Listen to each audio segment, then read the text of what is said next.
Bonsoir à tout le monde. Au nom des chrétiens qui se réunissent à Tracadie, nous voulons vous souhaiter la chaleureuse bienvenue et nous osons croire que cette réunion va être bénéfique, va apporter la bénédiction à tous ceux qui sont sous l'écoute. Donc, nous voulons vous remercier encore une fois d'être avec nous pour cette réunion d'évangile. Avant d'ouvrir la parole de Dieu, nous allons demander que Dieu nous accorde son aide et qu'il puisse être avec nous pendant la prédication. Notre Père, c'est au nom du Seigneur Jésus, ton bien-aimé Fils, que nous voulons t'approcher ce soir et demander ton aide. Nous voulons avant tout te remercier pour ton Fils, le Seigneur Jésus-Christ, lui qui est venu dans ce monde pour sauver les pécheurs. Nous savons, Père, que cela lui a coûté sa vie.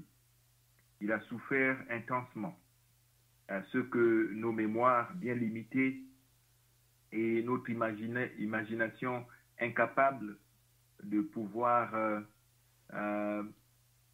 voir l'étendue de ses souffrances et essayer même de les comprendre. Mais notre Père, nous voulons te remercier que ta parole nous certifie qu'il a souffert pour nos péchés, qu'il est mort pour nos péchés et qu'il a été enseveli, qu'il est ressuscité le premier jour de la semaine selon les Écritures. Et cela, c'est une certification sans doute que tu as été satisfait de ce que ton Fils a fait. Et d'ailleurs, à la croix, il a pu dire que tout est payé. Donc, le pécheur ce soir n'a rien à offrir pour son salut, parce que ton bien-aimé Fils a tout fait, le nécessaire. Nous voulons donc te remercier pour un tel sauveur, pour un tel salut, pour un tel amour dont tu nous as aimés.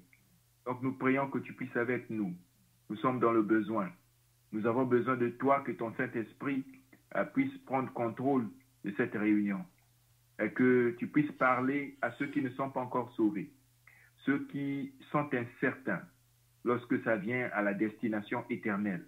Nous savons, ta parole nous dit que ce soit le ciel ou le lac de feu pour l'éternité. Et cela dépend de ce que la personne aurait fait, de ce que ton Fils a dit, de ce que ton Fils a fait, et de ton Fils lui-même. Donc, notre Dieu, nous voulons regarder à toi, confessant notre éloignement, nos péchés et notre incapacité de pouvoir transmettre ou communiquer les réalités qui sont devant nous d'une manière appropriée. Mais notre Dieu, c'est pour cela nous voulons dépendre complètement sur toi. Demandons ton aide au nom du Seigneur Jésus-Christ et nous prions que tu sauves les âmes.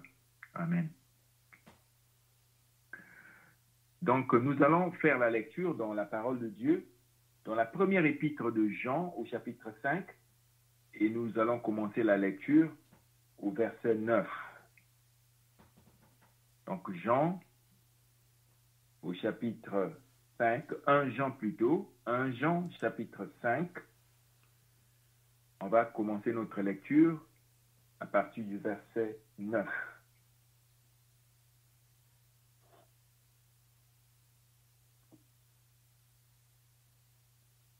Si nous recevons le témoignage des hommes, le témoignage de Dieu est plus grand, car le témoignage de Dieu consiste en ce qu'il a rendu témoignage à son Fils. Celui qui croit au Fils de Dieu a ce témoignage en lui-même. Celui qui ne croit pas Dieu le fait menteur, puisqu'il ne croit pas au témoignage que Dieu a rendu à son Fils.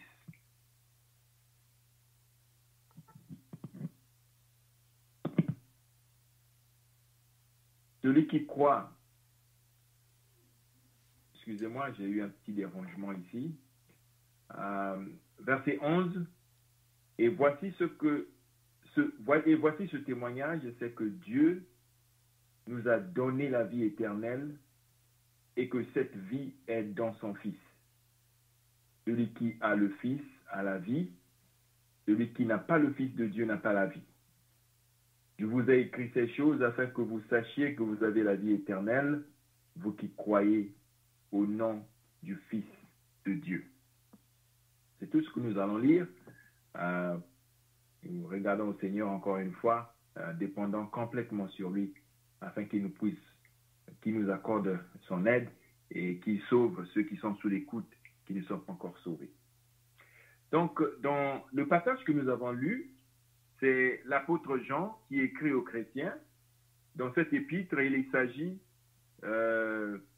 de trois choses qui caractérisent vraiment, qui sont dans la personne du Seigneur Jésus-Christ.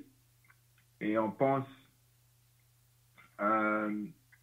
premièrement, il a parlé de la vie, n'est-ce pas? Il a parlé aussi de la vérité. Et au fait, il a parlé de la vérité. En plus, ensuite, dans la section où nous sommes ici, il s'agit vraiment de la vie. Et à partir du verset 9 du chapitre 5 que nous venons de lire, c'est que il parle du témoignage. Hein, comme on va essayer d'aller tranquillement verset par verset, et puis on va revenir encore pour emmener le message de l'évangile dans ces passages ici. Il dit, si nous recevons le témoignage des hommes, hein, quelqu'un vient nous dire quelque chose, il témoigne de quelque chose qu'ils auraient vu ou qu'ils auraient écouté, et ils viennent, ils nous passent ce message. Il dit, nous recevons des témoignages des hommes. Il dit, le témoignage de Dieu est plus grand. Et à plusieurs égards, n'est-ce pas? Dieu est vrai. Dieu est plus grand. Dieu connaît tout. Dieu est partout. Dieu est le Tout-Puissant. À cause de son caractère, à cause de son essence, lorsque Dieu parle, cela vraiment devrait mériter toute notre confiance. Il dit, le témoignage de Dieu est plus grand, à cause de ce que j'ai déjà dit, mais ici il dit, car le témoignage de Dieu consiste en ce qu'il a rendu témoignage à son Fils. Et le témoignage qu'il a rendu à son Fils, on pense par exemple à ses paroles, on pense au miracle que le Seigneur Jésus a fait, et on pense même le témoignage que le Seigneur lui-même a rendu du Père. Et on pense au témoignage que le Père a rendu à son Fils. On se reparle à quelques occasions, sa voix s'est fait entendre. Et c'est dit que Dieu a envoyé son Fils. Et donc il dit, car le témoignage de Dieu consiste en ce que Dieu a rendu témoignage à son Fils. Celui qui croit au Fils de Dieu a ce témoignage en lui-même. Donc celui qui croit au Fils de Dieu va avoir ce témoignage parce que Dieu a rendu témoignage à son Fils. En croyant au Fils, on a ce témoignage-là pour nous-mêmes. Hein, c'est simplement ce que les Écritures nous disent. Celui qui ne croit pas Dieu, le fait menteur. C'est-à-dire que Dieu nous parle de son Fils, Dieu nous pointe, ou bien Dieu nous dirige vers son Fils, et si nous ne le croyons pas, ça veut dire que nous disons en autres termes que Dieu ne dit pas la vérité, que Dieu est en train de mentir. Hein, vous voyez un peu la gravité des choses. Si, par exemple, je vous dis quelque chose, et tout de suite là, je vous dis, je suis en train de lire dans la Bible. Si vous ne me croyez pas, ça veut dire que vous dites que je suis en train de mentir. Et c'est la même chose avec Dieu. Dieu nous dit qu'il a rendu témoignage de son Fils. Et si on ne croit pas en son Fils, ça veut dire qu'on dit que Dieu est menteur. Puisqu'il ne croit pas au témoignage que Dieu a rendu à son Fils. Hein, il explique pourquoi, si on ne croit pas au Fils, on fait Dieu menteur, puisqu'on ne croit pas au témoignage que Dieu a rendu à son Fils. Et il dit au verset 11, et voici ce témoignage, c'est que Dieu nous a donné la vie éternelle. Dieu nous a donné la vie éternelle et que cette vie est dans son Fils. Voilà. Donc, Dieu a rendu témoignage de son Fils et ce témoignage, c'est que Dieu nous a donné la vie éternelle. Hein, on contraste avec la vie qui est temporaire, la vie qui est limitée, c'est-à-dire la vie physique.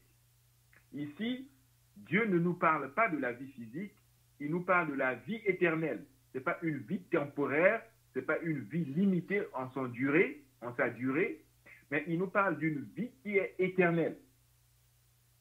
Et il dit, c'est que Dieu nous a donné la vie éternelle. Il dit aux chrétiens, Dieu nous a donné cette vie-là. Et il dit que cette vie est dans son Fils.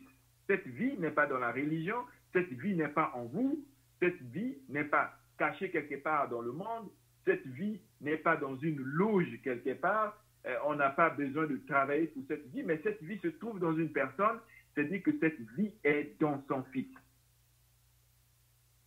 Verset 12. Celui qui a le Fils a la vie, puisque la vie se trouve dans le Fils, et celui qui a le Fils a la vie. Et celui qui n'a pas le Fils n'a pas la vie. Celui qui n'a pas le Fils de Dieu n'a pas la vie. Ça, c'est au verset 12. Il dit ensuite que je vous ai écrit ces choses afin que vous sachiez que vous avez la vie éternelle, vous qui croyez au nom du Fils de Dieu. Donc, il écrit aux chrétiens pour dire que vous avez la vie éternelle. Il n'est pas question d'attendre après la mort pour savoir si on a la vie éternelle ou pas. Donc, mon petit message ici, ce soir, le titre, vous pouvez mettre « Avoir le Fils ». Qu'est-ce que ça veut dire, ça, avoir le Fils? Mais avoir le Fils, c'est avoir la vie éternelle. Mais qu'est-ce que ça veut dire, avoir la vie éternelle? Avoir la vie éternelle, c'est synonyme d'avoir le pardon de nos péchés. Avoir la vie éternelle, c'est synonyme d'être prêt pour le ciel lorsque la vie physique prend fin, c'est-à-dire que nous respirons pour la dernière fois, et là, les organes s'arrêtent, cette vie est finie. Notre âme vit éternellement. Notre âme ne meurt jamais. C'est ce départ-là, c'est cette séparation vraiment entre le corps et l'âme et l'esprit qui est la mort. Donc, la vie éternelle ici, il dit que cette vie est dans son Fils. On a dit que la vie qui est ici, là, c'est la vie éternelle. Et cette vie éternelle est synonyme d'être prêt pour le ciel, d'avoir le pardon de nos péchés, d'être sauvé. De sauver de l'enfer et du lac de feu. C'est ça la vie éternelle. Donc avoir le Fils, qu'est-ce que ça veut dire avoir le Fils? Mais avoir le Fils, c'est synonyme, c'est la même chose que avoir le pardon de nos péchés. Donc j'aimerais vous poser une question, cher ami. Est-ce que tu as le Fils? Est-ce que tu as le pardon de tes péchés? Est-ce que tu es sûr d'être au ciel si la mort physique prenait place?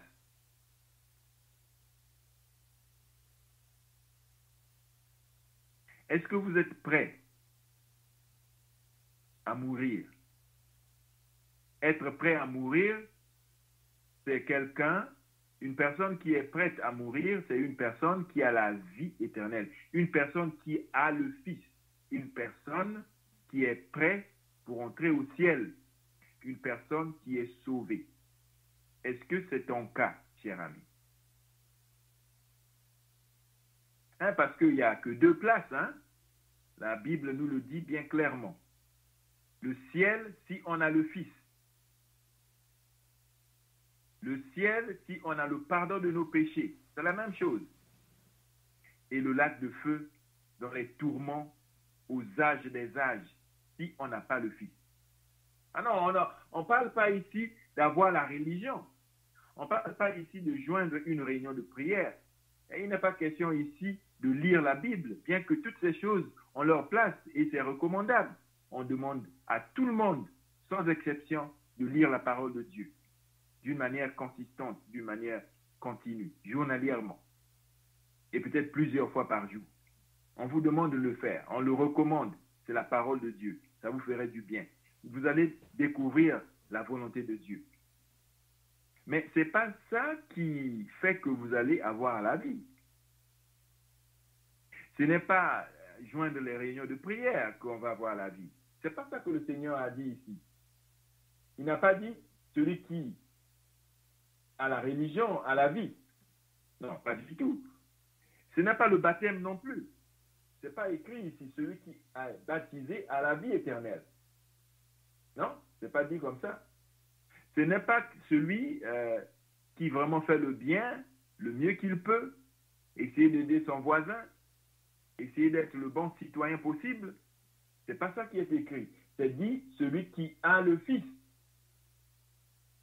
Donc c'est important, n'est-ce pas? Le Fils de Dieu, celui qui a le Fils de Dieu, celui qui a le Fils a la vie. Est-ce que tu as la vie? Vous savez, il y a plusieurs personnes qui ont la religion, plusieurs personnes qui ont été baptisées, plusieurs personnes qui font du bien à leurs voisins, qui sont des bons citoyens, qui font le bien. Pas tout le temps, mais quand même, en général, c'est ça qu'ils font. Ils ne font pas du mal à personne, ils n'ont jamais été des voleurs d'une banque, ou ils n'ont jamais fait des péchés terribles.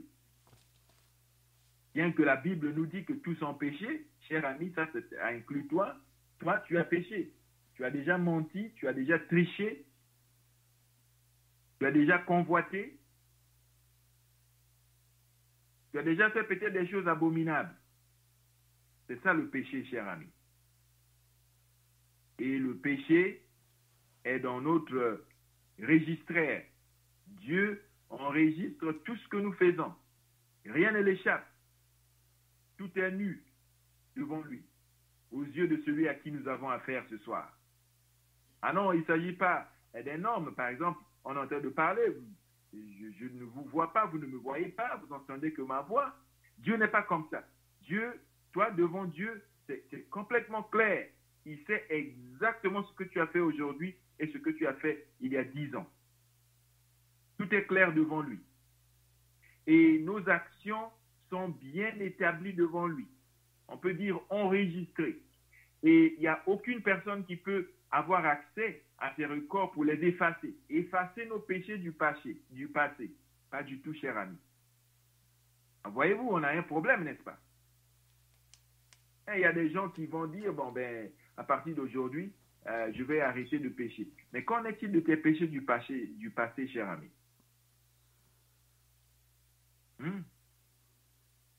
Dieu n'a pas oublié, hein?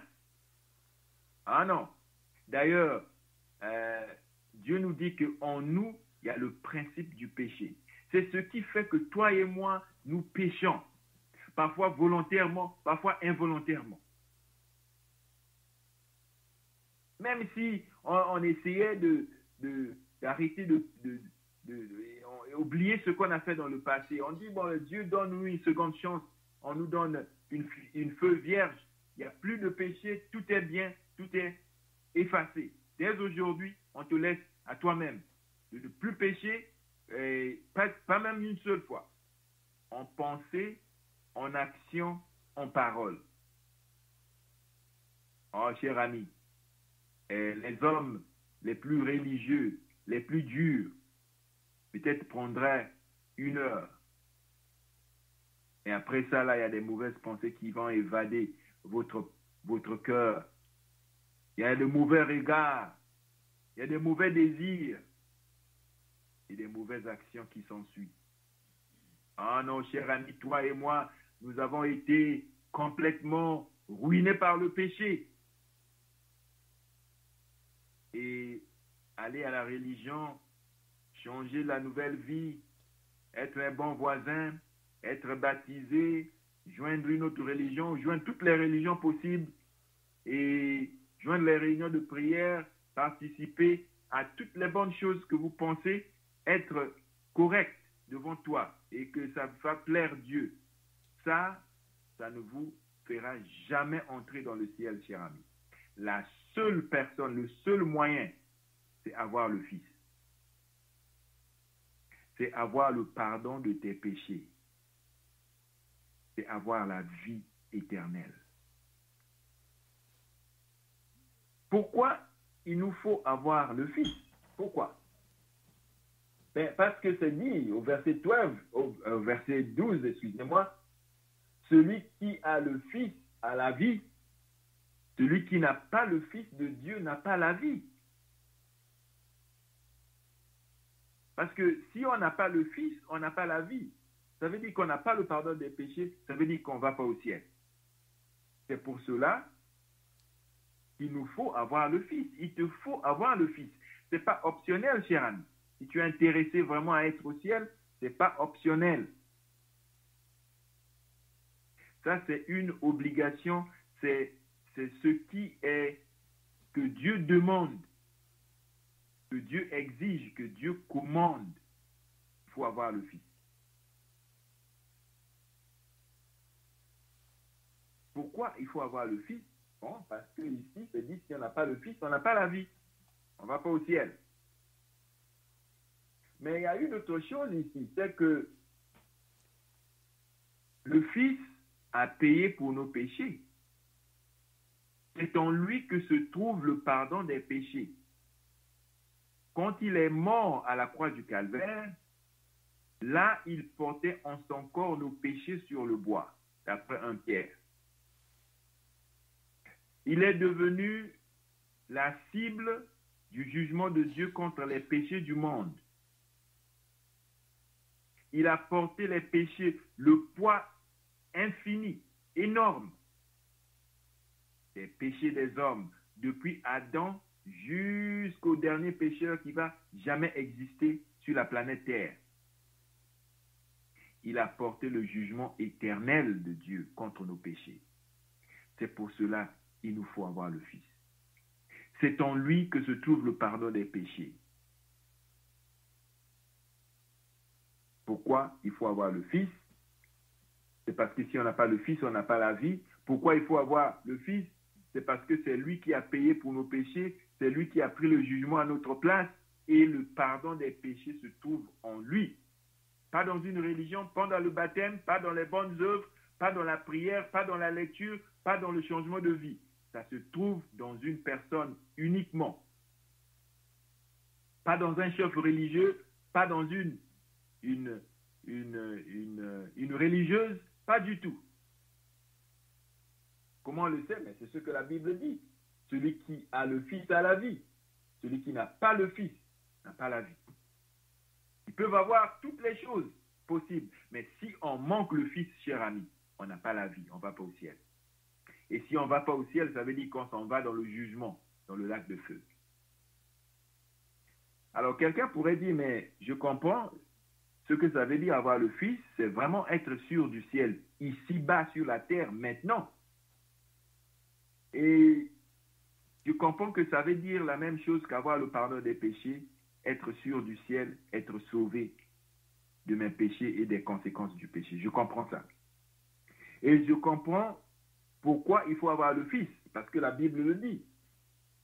Et parce que aussi, c'est le Fils qui a payé pour nos péchés. Maintenant, la prochaine question, j'espère qu'il y a quelqu'un qui se pose la question, c'est comment il faut faire pour avoir le Fils? Comment avoir le Fils? Comment il faut faire? Mais la réponse est juste là, cher ami. C'est dans la parole de Dieu. C'est dit ceci.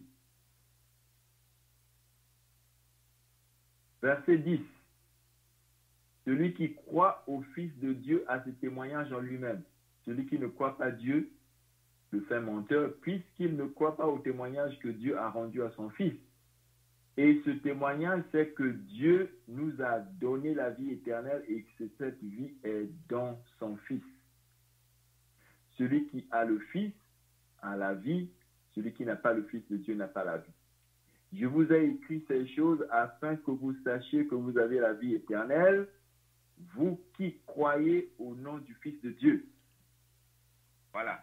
Donc, pour avoir la vie, il faut croire au Fils de Dieu. Comprenez, cher ami? Pour avoir la vie, pour avoir le Fils, il faut croire en lui. Il y a un autre passage qui est vraiment synonyme à cela, c'est dans l'Évangile selon Jean encore, c'est Jean qui nous écrit, et le Seigneur, le Saint-Esprit l'a utilisé pour mettre ça bien simple. Le chapitre 1er, verset 11 nous dit, elle, donc c'est la parole, c'est le Seigneur Jésus ici qui est appelé la parole, est venu chez les siens, donc chez les Juifs, et les siens ne l'ont point reçu, les Juifs l'ont rejeté. Mais à tous ceux qui l'ont reçu, À ceux qui croient en son nom, elle a donné le pouvoir de devenir enfants de Dieu. Donc à ceux qui l'ont reçu, c'est-à-dire à ceux qui croient en lui, à ceux qui croient en son nom, elle a donné le pouvoir de devenir enfants de Dieu, c'est-à-dire avoir la vie éternelle. C'est ceux qui l'ont reçu ou ceux qui ont cru en lui. Voyez-vous, chers amis, vous êtes encore là, vous êtes avec moi. Lesquels sont nés non du sang, ni de la volonté de la chair, ni de la volonté de l'homme, mais de Dieu. Donc, on a le Fils lorsque on le reçoit lui. Le recevoir lui, ça veut dire la même chose de croire en lui. Voyez-vous? C'est ce que la Bible est absolument consistante lorsque ça vient à ça. Et d'ailleurs, sur tous les sujets, la Bible est toujours consistante. Avoir le Fils, c'est la même chose que croire en lui. C'est la même chose que recevoir le Fils. Vous êtes encore avec moi, cher ami? Maintenant, laissez-moi vous poser la question. Est-ce que tu as le Fils? Parce que le moment qu'on croit qu'on est incapable de nous-mêmes, on n'a pas la vie de Dieu, on confesse ça devant le Seigneur. J'espère que tu l'as déjà fait, cher ami, que tu reconnais devant Dieu que moi, je ne suis pas sauvé, moi, je n'ai pas la vie, moi, je ne vais pas au ciel, Seigneur. Et ta question, c'est comment il faut que je fasse pour avoir le Fils? Parce que je comprends que si j'ai le Fils, ça veut dire que je m'en vais au ciel. Ça veut dire que je suis sauvé, ça veut dire que j'ai le pardon de mes péchés. Comment faire? Ah, lorsque le pécheur arrive à ce point-là, c'est simplement croire que le Seigneur Jésus-Christ, lorsqu'il est mort à la croix du Calvaire, il est mort pour moi. C'est ça, ça veut dire croire en lui. C'est ça que ça veut dire recevoir le Fils. C'est ça que ça veut dire avoir le Fils. C'est le moment qu'on croit qu'il est mort pour moi, pour mes péchés. Moi, pauvre pécheur qui ne mérite rien que les flammes du lac de feu.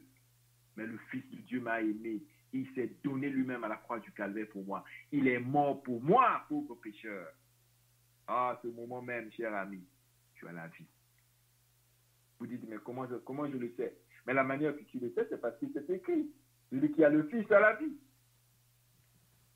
Et avoir le Fils, c'est croire en lui. Et croire en lui, c'est recevoir lui. Croire à ce qu'il a fait, croire à ce qu'il a dit. Le moment qu'un pécheur le fait, cher ami, c'est immédiatement. Non, non, vous n'avez pas besoin de sentir quoi que ce soit. Vous n'avez pas besoin de tomber en transe, cher ami. Mais c'est simplement croire à ce que Dieu dit. Le témoignage de Dieu est vrai. Le témoignage de Dieu est vrai. Il a rendu ce témoignage en son Fils. Que le pardon des péchés se trouve en lui. La vie éternelle se trouve en lui. Et ceux qui croient en lui reçoivent immédiatement la vie éternelle. Instantanément, la vie éternelle. Or, pour ma part, c'est le 17 novembre 1990, sur le campus de l'université de Moncton, lorsque pour la première fois, j'ai reçu que lorsque le Seigneur Jésus est mort à la croix du Calvaire, il a porté mon jugement, il est mort pour moi. J'ai la vie. Comment je le sais? Parce que la parole de Dieu le dit. Et il y a quelqu'un qui dit, ben, il me semble que ça semble simple et logique. Et il y en a d'autres qui disent, mais ça ne me paraît pas logique. Pour une chose si importante, vous voulez dire simplement que c'est en croyant. Cher ami, Dieu veut que toi, tu puisses être avec lui dans le ciel. C'est pour cela que Dieu a mis ça extrêmement simple. Mais faites attention, cher ami. Ça lui a coûté cher. Pour que, à toi et moi, ça puisse être reçu simplement. Mais, cher ami, ce n'est pas de la pacotille. Ça a coûté la vie du Fils de Dieu. Le Fils de Dieu, ça lui a coûté les souffrances éternelles, les tourments de l'enfer, la tempête de la colère de Dieu contre les péchés, lait du monde est tombé sur lui. Il a été brisé pour nos iniquités. Il a été frappé de Dieu à cause de nos péchés. Oh, nous entendons sa voix dire, mon Dieu, pourquoi m'as-tu abandonné? Il était à l'abandon parce qu'il portait en son corps nos péchés sur le bois. Donc faites attention, chers amis. Dieu l'a rendu simple afin que même les petits-enfants puissent, même les enfants puissent recevoir, ceux qui sont à l'âge de comprendre et ceux qui écoutent attentivement la parole de Dieu peuvent recevoir le pardon de leurs péchés. Simplement en recevant le Seigneur Jésus, en croyant à ce qu'il a dit, à ce qu'il a fait. Immédiatement, vous recevez le pardon de vos péchés. Quelqu'un dit, ben oui, tout ça c'est bon, mais je pense que j'ai encore beaucoup de choses à régler. Je dois penser à ça. C'est bien beau. Ça semble être logique. Vous paraissez être sincère de ce que vous dites. Mais pour l'instant, je pense que ce n'est pas encore le moment. Je comprends. Quand le moment viendra, ça va être OK. Le moment viendra. Hein? Tu as eu ton moment le 17 novembre 1990. Ça, c'est ton moment, mais moi j'ai le mien. Cher ami, faites très attention parce que la prochaine question, c'est quand est-ce qu'il faut avoir le Fils? Vous savez, avoir le Fils, c'est maintenant. Vous savez pourquoi? Parce que vous n'avez aucun contrôle à la prochaine minute de ce qui va vous arriver. Je n'ai aucun contrôle dans la prochaine minute et les prochaines secondes ce qui va m'arriver. Et pire encore, dans une heure, ou dans un jour, dans un mois, dans une année, aucune idée. Il y a des personnes qui se sont levées ce matin, qui n'avaient aucune idée que c'était la dernière fois qu'ils sont sur la terre. Ils n'avaient aucune idée. Aujourd'hui, ils sont partis. Il y a quelques-uns qui sont dans le ciel maintenant en train de réjouir lorsqu'ils sont partis. Malheureusement, il y a quelques-uns qui sont dans les tourments de l'enfer, là où ils sont partis. Quand est-ce qu'il faut avoir le Fils? C'est maintenant, cher ami. Vous n'avez pas de temps à perdre, cher ami. Devant cette incertitude que le futur nous offre, la mort est devant nous. Le retour du Seigneur nous talonne.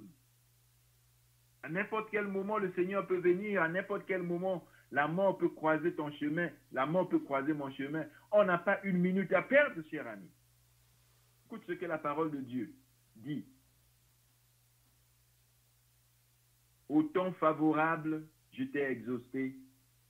Au jour du salut, je t'ai secouru. Voici maintenant le temps favorable. Voici maintenant le jour du salut. Le jour d'avoir la vie éternelle, c'est maintenant, cher ami. C'est Dieu qui le dit dans 2 Corinthiens au chapitre 6, le verset 2. Il dit, voici maintenant. Voici maintenant. Ce n'est pas dans une heure, même pas dans 5 minutes, cher ami. C'est maintenant. Voici maintenant le jour du salut. Voici maintenant le temps favorable, le temps opportun, l'opportunité en or d'avoir le pardon des péchés, c'est maintenant, cher ami. Alors, qu'est-ce que vous allez faire?